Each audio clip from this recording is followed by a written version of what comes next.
Welcome back, everyone. This is the FloTrack Podcast, FloTrackPodcast@gmail.com. Our email address, I'm Kevin. He's Gordon. Subscribe to the YouTube page if you haven't yet.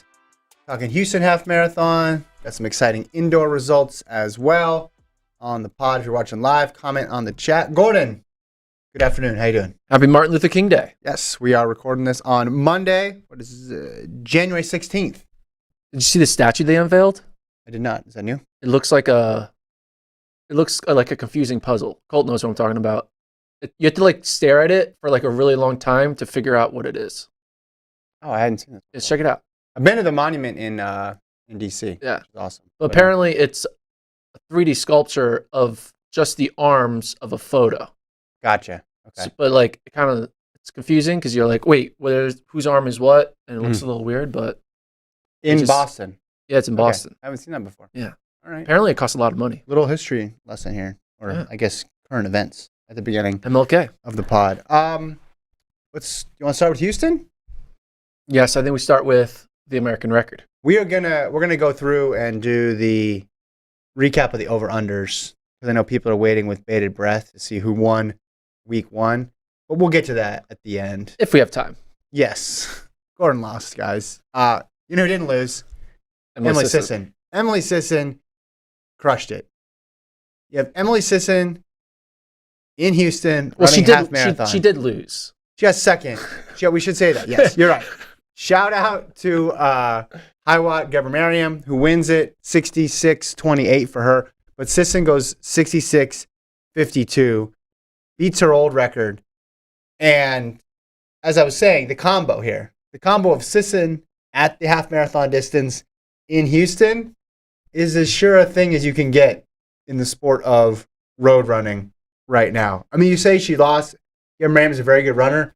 Only 24 seconds back from her. That's a legit performance. I think what we're seeing from Emily Sisson, she had the shorter stuff down for a while. Remember? 5 and 10. She could make U.S. teams. She could run fast times. And then she'd go up to the half, and she'd run really well in the half. But she didn't have that amazing marathon performance on the other side of it. Remember, ran well in London, but then dropped out of the Olympic trials. But now she's got that 2:18. She's got that American record in the marathon distance. So now she's excelling on both sides, and then she meets at this middle distance. It's no wonder she just absolutely crushed this race. I wasn't surprised at all. If I'm putting in my bet now for next year, she's going to break the American record again in Houston. She's just locked in when she gets on this course. Yeah, she went out pretty quick, too. She went out fast, yes. Went out 15:31. Trying to figure out what her 5K splits were across the board. I should have done this math. I always do this. Every time I'm like, I'm going to talk about this, and then I forget to do the math. But she... Colt's got it right there. 15:31, and then 15:48, and then a 16:01. Yeah. And then I'm not sure what the last one is. I can't do that math. But clearly she went out harder, slowed it down a bit. She was, 5-minute pace, and then averaged around 5:07 for across the 13 miles. But it is kind of wild too. Like she was not with that. She's like in a field of her own, right? It's not like there was a massive group to like go off of. Like after 5K, she was, just her and Jessica Warner Judd were together. And then eventually it wasn't until about 15K when she started to pull away from her. But it was a lot of solo running, Yeah. So big ups to her to be able to have that focus on the record. Sometimes it's hard when you're not going to win and you're just chasing time. She already has the American record. Yeah. Like, who cares? Like, it's kind of like self-imposed pressure. She was able to handle it pretty well. And hey, sub 67 is quick. Yeah. Goucher had run sub 67, but it was on a record eligible course.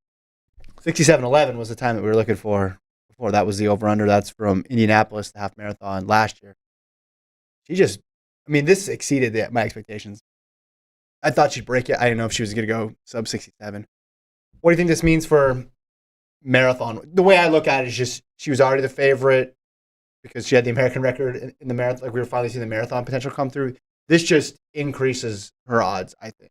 Like if you're looking ahead to 2024 or if you're looking even 2023, who's going to put the best marathon performance out there on the U.S. women's side, which is deep right now. To me, Sisson is the answer right now. What is Sisson's best finish at a major? Well, it would have been Chicago. I mean, she's only that was her second major. She's only done 2, I guess. And then she ran the trials. Yeah. Right? Like I guess that's that's what we always were waiting for the big marathon to happen. And it always got delayed because she'd run the 5 and the 10, or like she didn't make the team and all that stuff. But yeah, I think she's only run 3 marathons. Second ever. in Chicago. Yeah. And then she didn't do 21, 20. 2020 would have been trials where she dropped out. And then 2019 was London. It was fast. London, she got 6th. Yeah. I mean, it was fast at that time. Like the 220. You're like, 223 in your debut. But the second at Chicago, that's a little bit of a fool's gold second, right? Because wasn't it just a very heavy American race? Last year? 2 years ago it was. You're talking about October 2022? 2022. 2022 Chicago Marathon. Well, the thing is, Ruth Chepengedich won it and almost broke the dang world record. Yeah. So it's hard to say, this race was light. Like, there's a world where she actually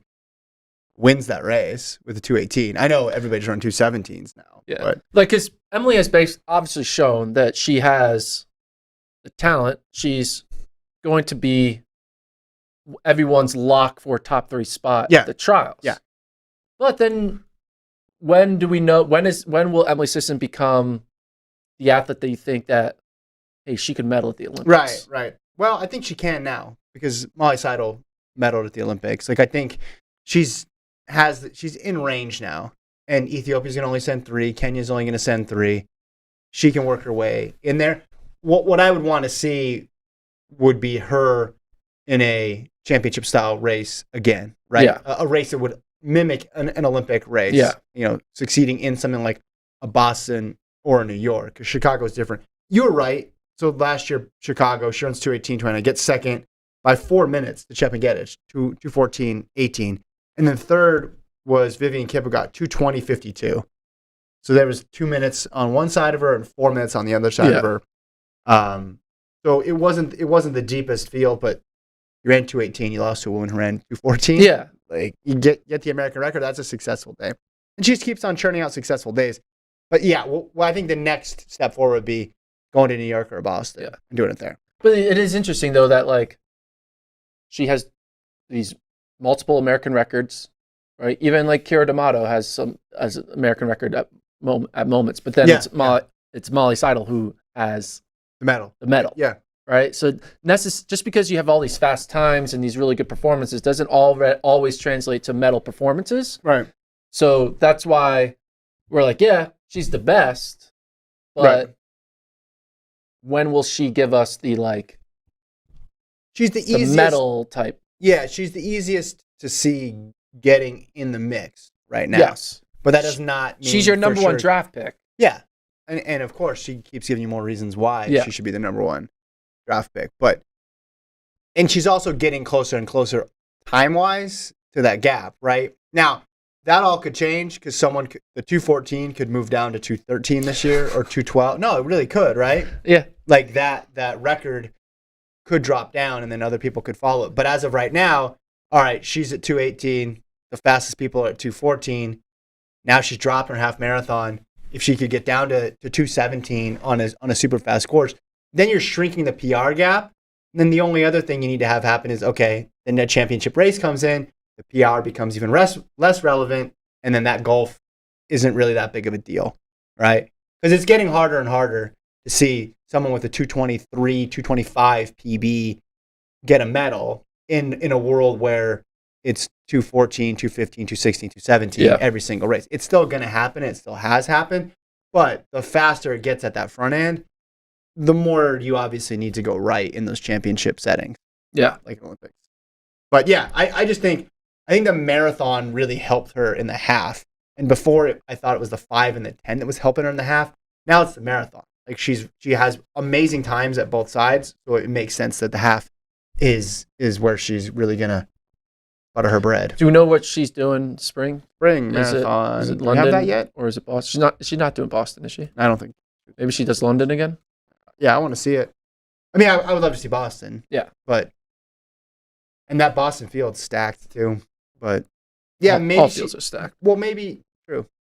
Put that on a shirt. Maybe she feels like, all right, let's just go where I'm going to be the most successful. And I know that London course, I've run there before, I've run well. Let's run that back. And then maybe she doesn't even really worry about the championship race until she has to get there. Okay. Like the trials. Who is the greatest U.S. female marathoner of all time? Joan Benoit. Who is the second best female U.S. marathoner of all time? Oh, Dina. Dina? Yeah. Who is the third best?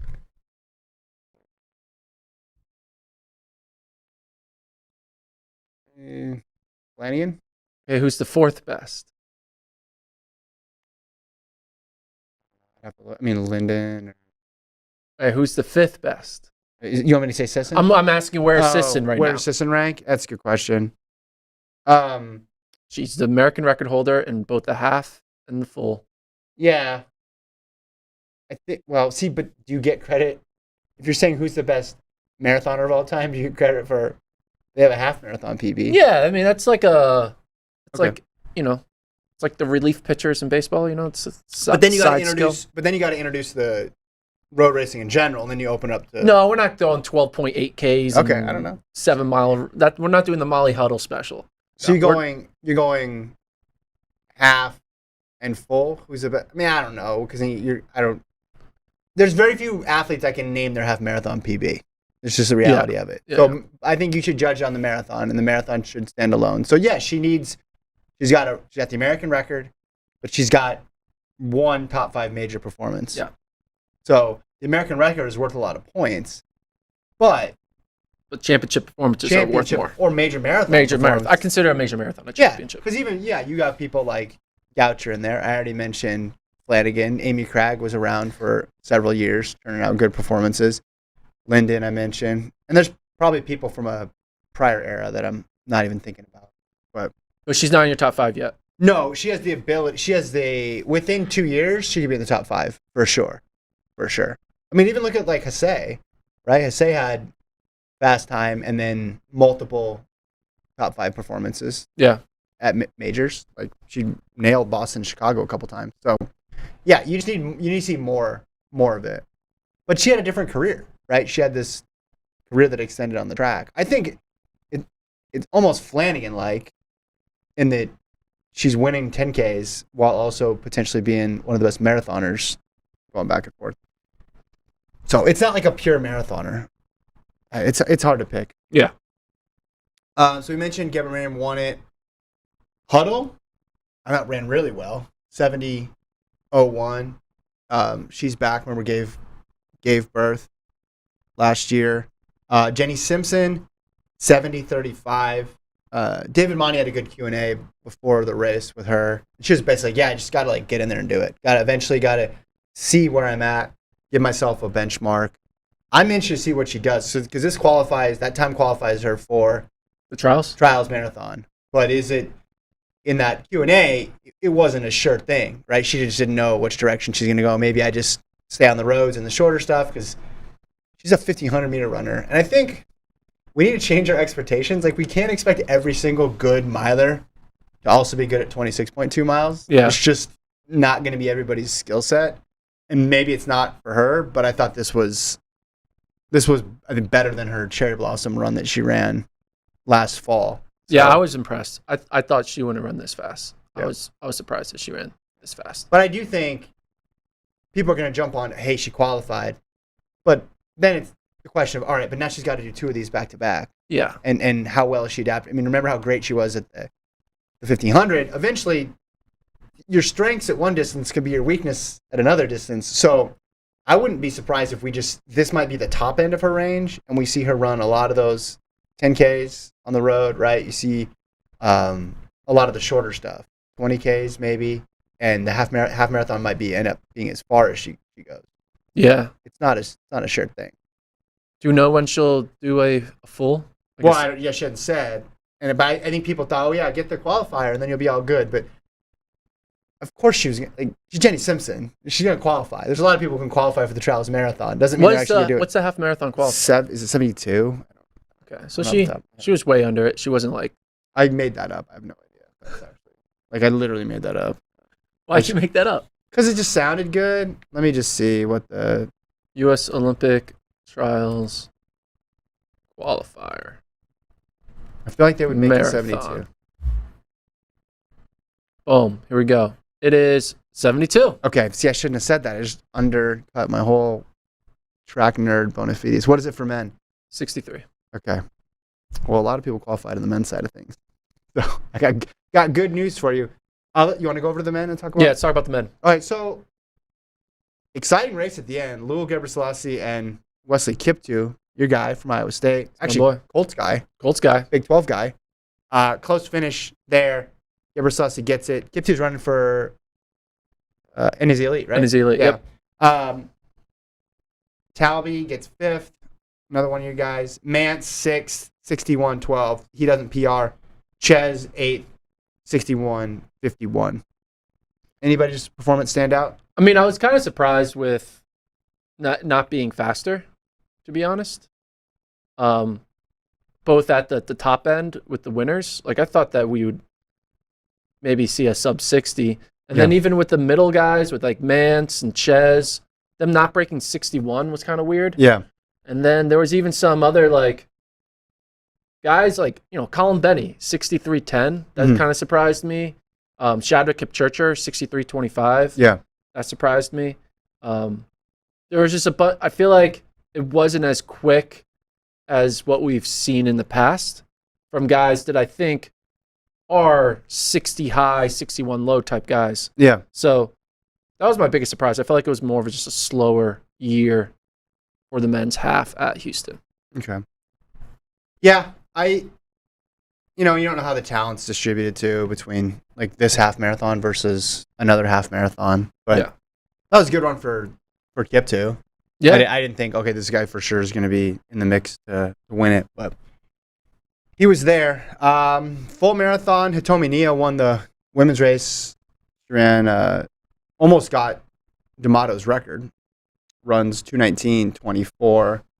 Men's marathon, not a time that you'd write home about on the men's side of things. What do we get? 2:10.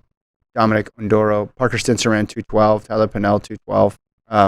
But Houston's really last year was about Keira D'Amato in the full and also Sarah Hall in the half. But it's about the half more than it is the full. Like that's what people love to see. Just because it sets people up for a spring marathon, and very few people, except for D'Amato last year, are going to be running, outside of the fall and the spring seasons. No. Oh, Mekinen. We should talk about Mekinen. Yeah. We didn't talk about. So Mekinen was third, 2:11.05. He was in there for a bit. Like Ondoro, Ayana, and Mekinen were all in it, and he ended up getting third. But he's an interesting guy to watch going forward. He trains under Haroon Lagat out in Colorado Springs. He's got a group there of guys who were in ADP before, and they're out there running. So Mekinen could be an interesting name out there. Still, he's only 27 years old. And we're talking about, hey, who are your favorites to make the team already in 2024 in the marathon? And I think everybody feels good about Mance after his debut. Yeah. But Mekinen could be a guy, especially if we don't know the status of Rupp, like if he decides not to do it, or if he slows down a bit, Mekinen could be in the mix. Yeah. I thought there was a lot of hyping up that he was going to run like extremely fast. But I think like the men's half, the men's full also wasn't fast. I mean, 2:10.1. So just wasn't meant to be one of those stunning days outside of basically the women's half was what we saw that. Yeah. 100%. All right, let's move on. You want to go to the track, down the roads? Let's move the road stuff to the over-under section. Let's talk track. Track is back. What was it like this weekend, just seeing a bunch of track results come through? It was great. You're like, oh, okay. 600-meter collegiate record. Let's go. the year doesn't begin until there's a collegiate record in either the 600 or the 300. Yeah. That's a rule. You've seen people running on the A&M track, the Arkansas track, you don't Clemson need, track. If you have a New Year's resolution, you don't need to start pursuing it until there's a collegiate record in either the 600 or the 300. 300. Then you know or the 1K. Yeah, 1K. So now we have one, though. We got to go. So the year has started. We have to start. 2023 has officially started because we have a women's indoor 600-meter collegiate record. Britton Wilson. Makes sense. She was very phenomenal. I almost thought that she went pro for some reason because of how good of a season she had, making the world team and, running on the 4x4s. Yeah. But then I realized, no, she was just a sophomore. So she's back and running fast. Yeah, only a sophomore. Yeah. Only a sophomore. So 22 years old. We know how fast she ran. 400-meter hurdles. Breaks in the Thing Mo collegiate record in this race in Fayetteville. Gets second in the race, though, to Shamir Little. So I think this also means people paying attention to the collegiate record. I think it also means Shamir Little's in pretty good shape, too. So watch out for her this year. The women's 400-meter hurdles, because these are both 400-meter hurdlers. So I'm going to use this as an opportunity to talk about the women's 400-meter hurdles. Okay. Because we don't know what's happening with Sydney this year, like what event she's going to run. Everybody's then already going to give it to Femke Bowl at that point. They're going to crown her. But it could get interesting. It could get interesting because I know she's young, but Wilson's also young. Maybe they plan her season a little differently this year, right? And there's a little bit more in the tank. Now, she ran great at Worlds, got fourth still, but maybe there's a little bit, maybe they hold her back a little bit more, and she's able to, because listen, well, even if Sydney's in or not in, like, they're going to get 4.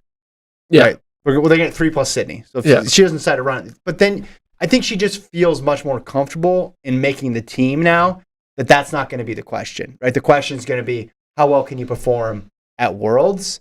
And I think that's going to put her in a better spot. I mean, making a team, though, is still going to be hard, even with 3 plus Sydney. It's going to be hard, but Muhammad, Wilson, and then I think you'd have Little again in the mix there too. But it's not. I think she's going to make the team. Like I feel pretty confident about Britton Wilson making the team, don't you? Yeah, I feel confident too. But what is? I'm not saying she's going to train through it. I'm just saying that because she was still young in her career last year and was able to get through, that felt like the hard one. Yeah, these ones are going to be more manageable. Like Anna Cockrell, she ran pretty well still. She ran 53 seconds last year. Yeah. Anna Hall, do you want to get involved? She's going to keep doing 8 events. No, but yeah, I mean, love it. If Spencer could get back into form, maybe her. Yeah. Masai Russell is a wild card. She may have a breakout season. I'm thinking she ran well. So what was Wilson's time last year? So Wilson ran 53.08. She ran the 3rd fastest time in the world. And when did she run 53.08? In June. Was that trials or NCAAs? Trials. Trials. Okay. So Wilson is not a fringe 3-4 person. She's literally ran 53.08 faster than what the little Muhammad did. So yeah, she should make it. But I'm just saying, seeing Little beat Wilson, knowing Muhammad is still there, and then you throw in potentially some newcomer coming in hot. I don't think it's a sure 3 plus 1 and then everyone else. I think there might be a 4th or 5th out there. That's all I'm saying. Yeah. Yes, I feel more confident in her than others. That's what I'm saying. And I think in the right race, she can give Bowl a run. Right? Yeah, for sure. I think so. Donovan says, funny that a thing ran faster in high school, though. Yeah. It's because 600's a weird record. Yeah. You break it at weird times. It's But it still reigns in the new year, though. That's just the rule. And there's American versions, U.S. American, non-U.S. What? What? No, it's because you made up the stupid that I'll never forgive you for, the American collegiate record, which is not a thing. And you keep trying to make that happen. I keep trying to make that happen? Does anybody else keep that list? I don't do that. Who keeps the list? We know who keeps track of American collegiate records. Who? Think. Who? I don't know. But you tweeted it one time because who had it? It was probably Tyler Day or something, maybe? No, it was an 8. Oh, maybe. Was it a distance thing? It was just, yeah. I remember getting upset. Which is like there's no need to, it's not NCAA is not divided amongst nations, divided amongst schools. But could we have like a non-Henry Rono steeplechase record? No, that's just called second. That's what that's called. You're number 2. Sorry. Henry Rono happened. He did happen. But it was in the 70s. That doesn't count. Okay, you can say it's the fastest time since the 70s. Okay, That's we'll fine. do that. But quit making up different distinctions to put. I mean, I'm not mad at you. I'm not mad at you for the record. If you didn't start it, I'll take your word for it. Do you think pole vaulters 30 years from now are going to be able to, can we have like the non-Mondo record? Beat it. How about that? Beat the record. Yeah. Do you think the Sidney McLaughlin record's too tough? Run faster. People are going to be saying fastest. It's going to become the non-Sydney record. Well, maybe Britton Wilson can break it this year. Yeah, she'll break the non-Sydney record. No, maybe she can break the actual. Maybe she can break Sydney's record. Now you sound like me on this podcast saying that, like, that's different. That's different because it's more the U.S. collegiate record just bothers because we don't keep a British collegiate record. The British probably do. Do you think they do? 100%. All right, if you're British and you're in the chat, or if you're from any other country in the chat, I bet you Charles Hicks has it. Do you keep track of? Or Kai Robinson. That's the Aussie rec. He's Aussie. Sorry. Oh my gosh. Hey, you got Charles Hicks right at least. Okay. What? Look up Sydney's record. In what? Her actual collegiate record in the 400. Someone asked. Khalil asked, "Do you believe Britton Wilson breaks Sydney's record by SECs or NCAA's?" So in the 400 hurdles, we're talking. Yeah. Okay. Collegiate, absolute women. 400 hurdles is 52.75. So she would need a PR. You said she ran 53.03? She ran 53.08. 53.08? Which, for some reason, is not even on here. It was after the season, right? I hate that rule. Uh-oh. See, now we're getting into... See, now it's like in-season, out-season. 52.75. Okay, 52.75. Can she do it? Can Britton Wilson take 3/10 off? Yeah. Okay, so that's exactly my point. If Well, you think a record's too fast, go beat it. Her world record. Oh. No, there shouldn't be... A non-Sydney world record? No, it's called the world record. That's what it is. No, I think, they have the like, they did that in pole vault, like the non-Bubka mark, and then Mondo became the new Bubka. Again, it's not a non-Bubka mark. It's number 2. That's what it is. That's what it's called. If you aren't winning, you're the second best person. Okay. David says he's British. No, we don't. So they do not keep track of the British NCAA record. And I'm sure there's no Aussie NCAA record. I think there's got to be a group chat somewhere where they keep track of it. Hey guys, like a here's Facebook my new top 10 list. Yeah, update it. The Power 10, Power 10, they have their little track and field media stuff. Yeah. He says, okay, David says in 1984, Gerber set the U.S. record in college. They legitimately had those records then. Hey, so it used to be a thing. Right, but I'm saying, why did it need to be a thing? Do your worldview just get demolished right there? No, I don't think it's good. It was bad in when was this? 84. It was bad then. It's bad now. I shouldn't say bad. It's unnecessary. Why do we need that? Because we need to give out more awards to everyone. I mean, why do we even have... No, wait. You shouldn't... You should just be worried about... Why do we even have the 600? Well, that's a different... That shouldn't even be a record. That's a different conversation entirely. Yeah. No, I'm fine with this. I'm fine with... If you run a race, you should keep the record. And if you run... And you should be eligible for all the whole world record thing. I'm on record as saying how much that is sort of annoying to discuss. I'm just saying the NCAA doesn't separate based on what country you're from, right? There's school records because they separate based on what school you're from. So there's no reason to have a U.S. collegiate record. It's not a thing. It's creating in football and basketball and tennis. I think it stemmed from who has the Canadian 1500. I think that's what it stems from. You're blaming Kyle Merber. Who has the Canadian? No, I think he had like the fastest U.S. 1500 meter because that's what it comes from. Does Track and Field News keep U.S. records? No, they don't keep. Yeah, they do. No, they do. They 100% do. You know why? They do a little dash. Okay, I'll show you why. Yeah. Okay. Colt, bring up this chart. Way off track now. Or they have chart. Bring up that chart. Okay, and scroll to 1500. They do keep track of it. Because if you look at the marks, they make a note. They put a little apostrophe after the name if you're not American. Okay, I see it. So Ilya Kipsang, Sam Tanner, Josh Kerr. Yeah. But when Kyle Merber ran 335 in 2012, it was heralded as Oh, the because U.S. collegiate record. Because Sydney Marie was the only person who was Sydney Marie was Australian. Sydney Marie's Australian? Is he Australian? You Dang just it, said dang it, I'm wrong. New Zealand? Is he New Zealand? No. He's not British. No, he's South Africa. South Africa, yeah. That was one of those things where I knew I feel like it's Sydney. Well, Sydney, Australia. That's how come on. You can't blame me there. That is an honest. No, you're making me you make me question my own knowledge when you do something like that because it's so far off. Sydney Marie sounds like a guy from Australia. Just because the name Sydney, it's a city in Australia. That's bad. Come on, man. And he went to Villanova. Villanova is a huge Aussie pop line. And Irish too. And Irish, yeah. No. So like, listen, there was a reason. Yeah, that it shouldn't exist. There should not be countries having their own records for the NCAA. That's where I stand. I don't. Again, if you can tell me who has the Canadian record for most points in an NCAA basketball game, then I will tell you that there's. Oh, I thought you were gonna say Canadian record for like most points in a track meet. It's probably Derek Drouin. No. High jump. Is he Canadian? Yeah. Good. I think. No, yes, you're right. Yeah, he's Canadian. Yeah, but we don't do it for any other sports. That's my point. But we try to make. We also don't do the high jump in other sports. Well, I know, Gordon, it's a different sport. But exactly. I'm saying, why do we need to split it? Like NCAA, it's enough of a designation. In any event. All right. What's next? Oh, you want to go through the rest of the over-unders? Yeah. Yeah.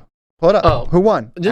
I won. Here we go. Let's go through these one by one. I don't know. Matthew Bowling, 32.1. You tell me if this this line was good. Do I get credit? You did good for the lines. The lines are good. So Bowling 32.1. He ran 32.4. That's decent, right? I mean, 3/10 is a lot. You went under. I went over. It was obviously over. Steiner, I put it at 51.5. She ran 51.7. I think that's pretty good. Yep.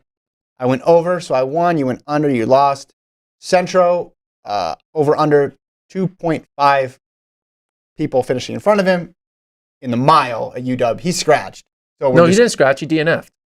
Oh, I thought he scratched. No. Okay. He ran the 1,000 but didn't run the mile. No, but we bet on the mile. Yeah. Well, he ran the mile. He just okay. Okay. Either way, we count that as an over. We both got it.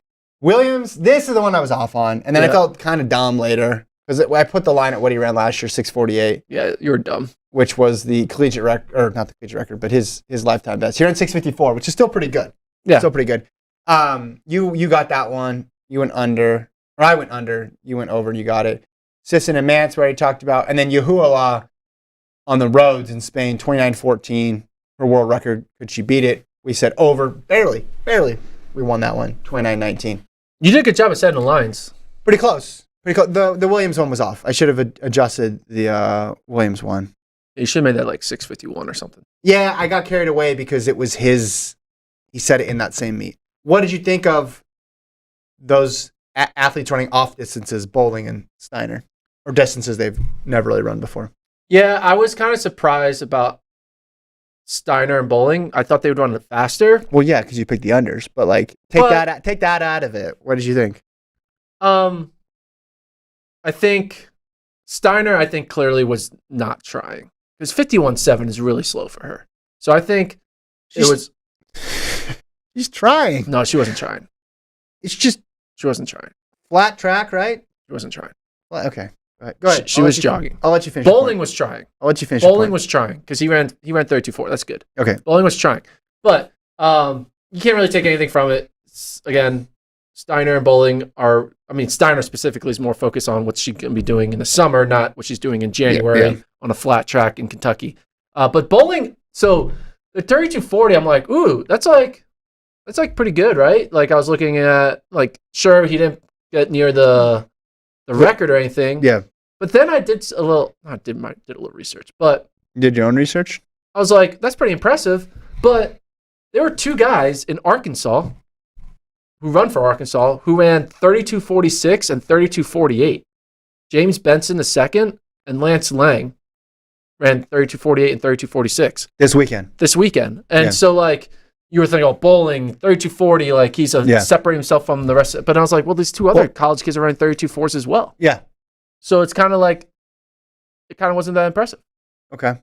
Well, he's a 200 guy, right? Yeah. I mean, James Benson, he's a 45-second 400 guy. Lance Lang ran some fast he's 400. He's a 20:08 200 meter guy. So like, yeah, Lance Lang's pretty damn good. Transfer from Kentucky. But those were at Arkansas. Those were at Arkansas. I was just kind of surprised. I thought bowling's mark would just be very separate from the rest of the NCAA, but then seeing guys like Benson and Lang kind of be relatively close to him makes you think like, okay, bowling has yet to really truly separate. Like if he would have went out and 32-1, then you're like, okay, there's some separation. Yeah, I never anticipated him being head and shoulders above everybody else. I more just thought, all right, off distance early on. Well, I just wanted him to use it as an excuse to run longer stuff because I want to see him in the quarter more. Yeah. David brings up it was a 5-second PB for Abby Steiner. And you're saying she just was on cruise control too. She was. 5-second PB, not even trying. Going to be a good year for her.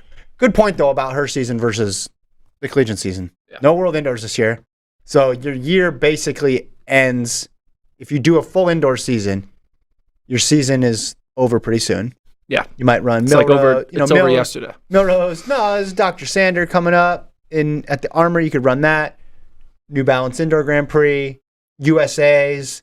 There's World Indoor Tour, obviously. Like Lee-Van is going to be stacked. The Birmingham meet's going to be really good. Live on FloTrack. If you want to travel over there and if you're coming from the U.S., you want to travel over there and run some more competitive meets. But all that stuff's over before NCAA's. There's no Worlds out there even if you wanted to give it a go, like a full season. So this is like a really abbreviated year. So Troy says Abby had to run a relay 400 about an hour later, so she may have been saving something. Exactly, she was jogging. I know you're mad because you didn't win the bet. But that's okay. Well, no, this is a year-long bet. It's not even like it's not like I didn't believe in her. It's just it's an drive of a football game. Gotcha. We're fine. You scored a field goal. First half. That's cool. Jaguars, Chargers, basically is what you're saying. I'm the Jaguars in this situation. Yeah, I need to be up by more then. You need to boost your numbers. Just torturing Colt right now. I'm gonna make a comeback this next weekend. It's a rough game, guys. It was a very rough game. Colt's a Chargers fan. For folks who don't know, he has eclectic sports rooting interests, but I respect that as someone who has. And all of them are bad. What do you think is a more impressive kick? The Jaguars coming back from 27-0, or USC in the 4x4? Kendall Ellis. Kendall Ellis kicking down Purdue. I'd still go Kendall Ellis. Yeah, so that one holds. If we have a kick, we should have all-time kick rankings, including all sports. Yeah, but anytime anybody comes up, they go against whoever has the title belt. Okay, and Ellis has held the title belt since 2018. So Jaguars versus Ellis. We should do a poll. Yeah, it's Ellis. I think it's Ellis. It's gotta be Ellis. I mean Jaguars though. They're down 27-0. Yeah, she didn't have to play defense. I guess that's part of it. Yeah, just going. But okay, what else? Anything else we want to discuss on the over/under? Any other results that popped up? I feel like there's some stuff that we can say for Wednesday's pod. Ooh, Gordon's hiding. What is? You want to tease it? You want to tease? What is it? Well, no, I can't tell you. Well, no, you say what it is, the topic, and then you do the tease. Like, I'll tell you why this runner will win 6 gold medals on Wednesday. Well, one thing that I've done this year is I decided to wait on my collegiate rankings. How long are you going to wait? I'm waiting one more week. Okay. Because I was just like thinking, I don't want to put the cart before the horse. I kind of want to make sure, Are you going to rank the 300 this year? No, I'm not going to rank the 300. But what I am going to do is, a notable result. Remember we mentioned last week, Hobbs Kessler, we need him to kind of he needs to start winning races. He's won another race. Won a mile. Oh. 3:57. All right. So, wins the 1K, week later, wins a mile, 3:57. He's starting to get a little bit of that, okay, I'm now entering, whenever I enter a race, the expectation is winning, not the expectation is run a good time. Run a fast time. Yeah. So, I think that's a good sign for him having 2 early wins. It is interesting. If you're a standout high schooler, the end of your high school career is all about, for the most part, chasing time. get another record, lower the time, go to this all-star meet. Very little of it is focused on racing. And especially now, right? Because how many postseason meets are there now? A bunch. Right. Back when there only used to be one or two, the focus might have shifted to racing because you'd go against the number one rival or the kid who lives on the other side of the country. And you'd be like, all right, I want to run a fast time, but the priority here is to win. Well, now there's no guarantee you're even in the same meet as that person. So you could be at a completely different meet. So then what do? What do you focus on? Again, time. And then you get out of high school, and then it's all racing. Like, that's the focus. Can you make it to a final? Can you score points? Or in Kessler's case, how far can you get at U.S. championships? Yeah, Dave mentioned Stanford milers were impressive. Was it Kai Robinson 355, right? And then Sprout 57. That was pretty good. Kieran Lum, he was in the 3K, he ran 7:43. What's going to make it to the meet this year? That's what I was going to be. I was going to predict the 16th time, which is going to be really hard to do. I'm so glad we got that out of the way now then, because if that was the tease. That's a great deal. And then if I'm right, I win $1 million. On every event, you're going to pick No, I was going to do the distance events. That's just cutting out a bunch of audience. Do it for all of them. That's a lot of events. Do it for this, at least for the 60 and the 200. I'm not 200 stupid. I'm not going to do it for the 2. I'll do it for the 60. What do you mean? The 200 was the event of the year last year. Not indoor. Indoor 200 times are boring. We put it on the wheel. Indoor 200 times are boring. That's what we'll do. We'll put every event on the wheel. No. We'll spin the wheel 5 times, and we'll do those 5 events. And we'll weight the wheel. Like, if we really want to make sure I get 60 predictions, we'll put like 4 60s on the wheel, so it increases the odds. People want to talk about the 60 too. Okay, so Wednesday pod. No, why don't we just do this? Stop. Wheel day. No. I predict the 16th fastest time. Do this on the wheel. No, let's do this. Or this is what I got a better idea. This is an ongoing segment. No. We are going to do this. We'll do a wheel segment of predicting the 16th fastest time. We'll do it every pod, and then we'll go through every event throughout the entire year. So if I have to make the prediction this week, it's harder, but if I get closer to NCAAs, it'll be easier predictions. So we'll just do one spin. Everybody knows the rules. You spin, and you predict the 16th fastest time. Cole, do you know the rules? Because Gordon said everybody, and that includes you. One bite. Yeah, one bite. Everyone knows. Sure. I'm not going to be here Wednesday, so whoever's spinning the wheel. Yeah, Nico won't be able to figure out the wheel. The wheel requires years and years. No, it's not it. It's not it. Mr. Runner 1892. This is why Kevin hates Gordon. All right, I'll give it to you there. My body language wasn't the best when you were. This will be fun. How about this? I got a better plan. Gordon predicts number 16. Why don't you just do the 60s, the 800, and the 5K? And we call it good. No. Or the mile. No, because I want there to be a little bit of like unknown. It's like, oh, Gordon, are you ready to talk about the pentathlon? No, just pick 4. That's what I'm saying.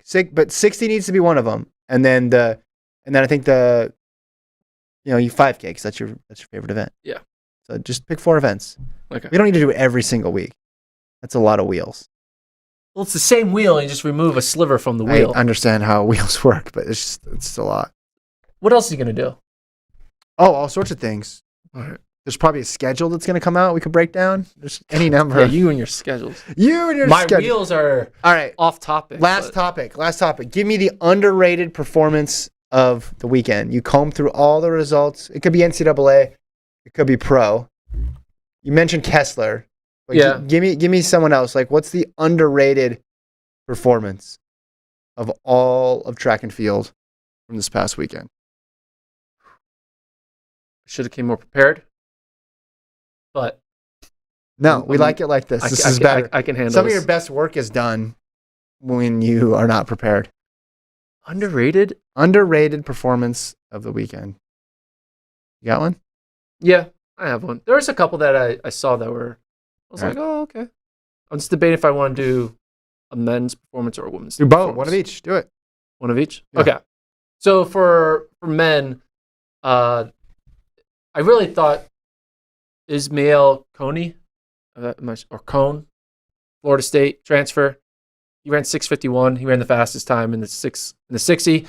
Technically, you can't say that's underrated because he ran the NCAA lead. Technically, he's even the world lead.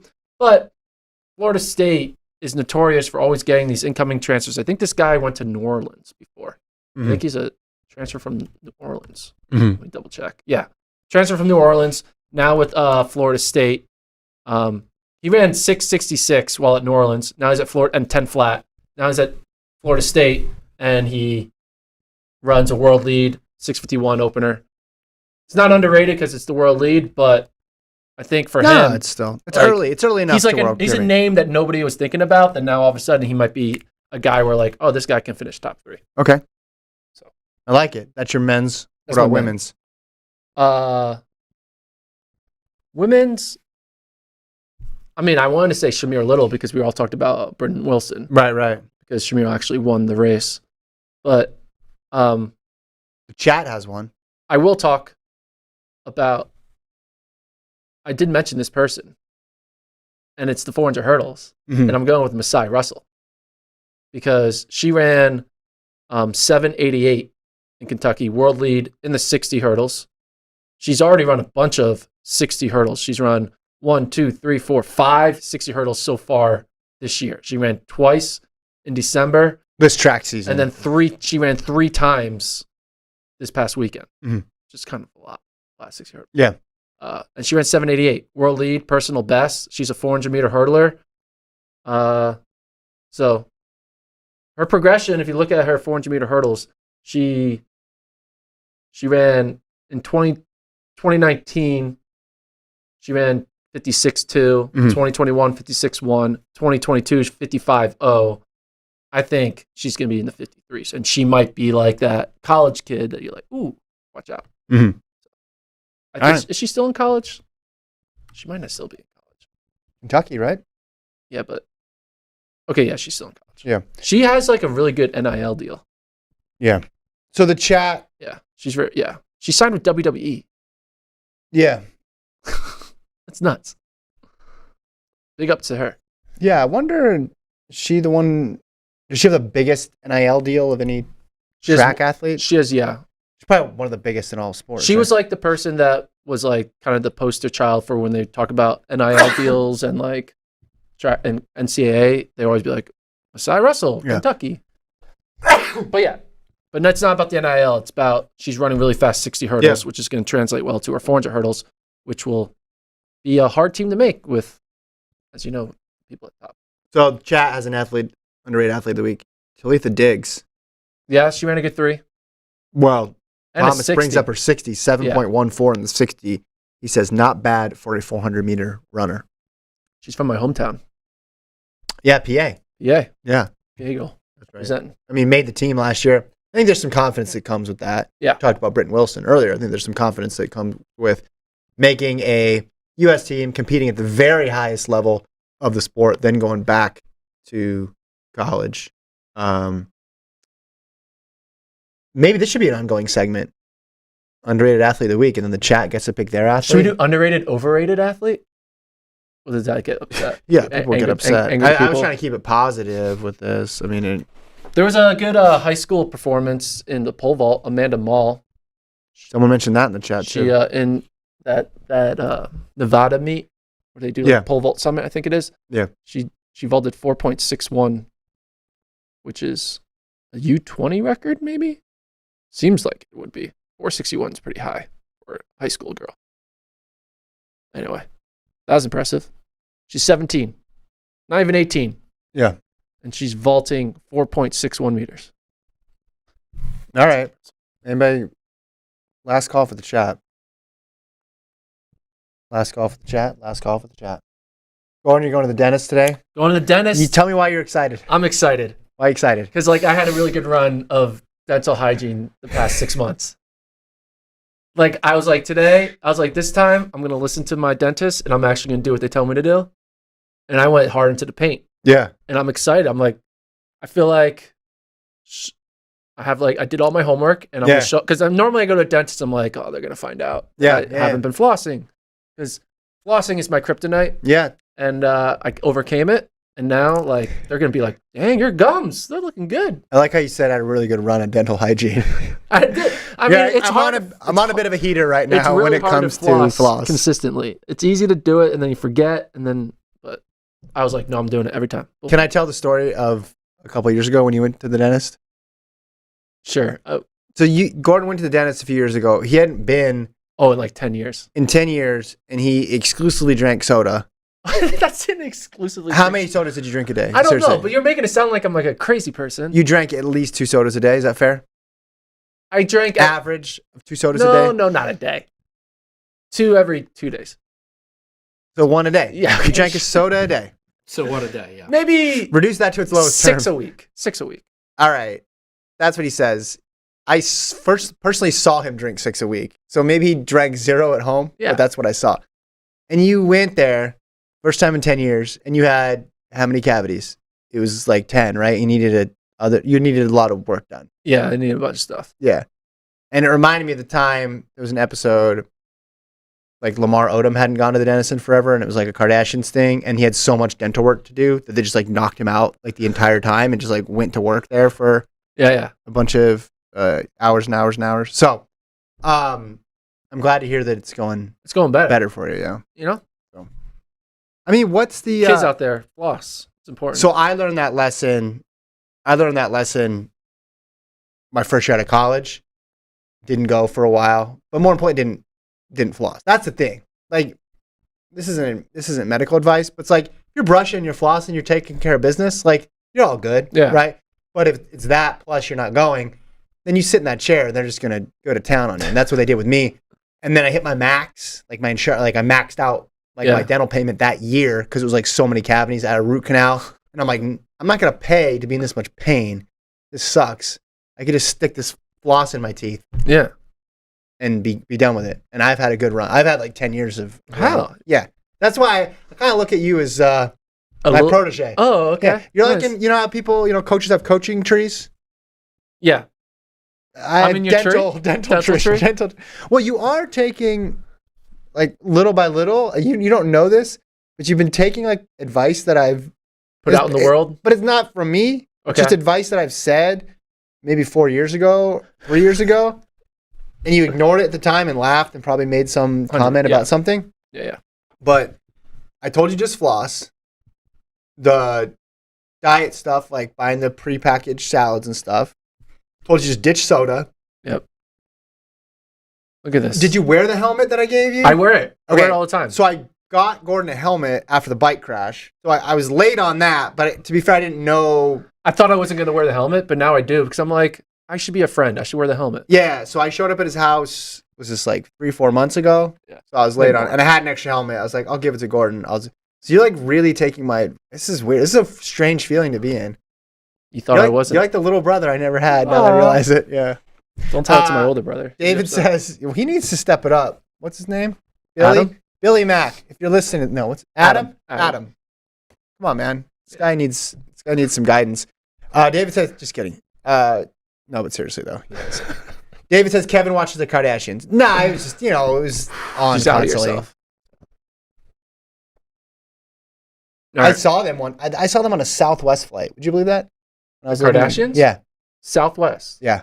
They had this was like when Southwest first started, like the pre-boarding thing. Like you could pay extra money to get on there first. You saw Kim Kardashian on Southwest? I saw Courtney. Okay. And then did you say hi? No, they were sitting. It was awkward too. Smallish plane. They were sitting at the very front. So everybody got on and like walked past them. She was obviously famous then, but not like how it is now. Yeah. But the boyfriend or husband or whatever at the time, he was on the show. He was there too.